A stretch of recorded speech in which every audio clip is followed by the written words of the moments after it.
So, nandito tayo ngayon sa bagong-bagong Walter Mart Caloocan. Yan. So, entrance pa lang, magugutom ka agad kasi food court agad ang bubungad sa'yo. Syempre, nandun din ang supermarket.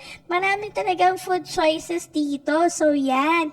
So, dito yan sa ground floor nila. So, maraming tao, pero I think carry naman. So, yun, syempre, bago yon. So, tatry naman natin ngayon umakyat.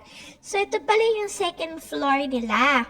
Yan, may kita nyo, halos kompleto na dito lahat dito sa may second floor din nila, diba? May mga pang hardware, may department store, merong mga pang gadgets, meron ding palaruan, at marami pang iba. So, yun, dito lang pala yan sa may bandang C3, paglagpas ng C3, bandang Marcela, papuntang May Paho. So, may kita nyo naman kasi maraming signage since grand opening nga siya, bagong mall. So, yun, pumasok kami sa department store kasi nga may bibilin kami ni Habi. So, pagpasok mo, ang daming nakasale dito sa loob. So, yan. So, tinap na ako ni Habi kasi nabili na niya yung kailangan niyang bilhin. So, yun, nababayad na kami. So, kompleto din pati sa loob, diba? So, yan, kita nyo naman. So, yun, bababa na kami. So, sa labas pala may Watsons din tsaka BDO. So, thank you for watching. Punta rin kayo dito. So, sobrang okay din dito. Follow nyo ko for future videos. Bye!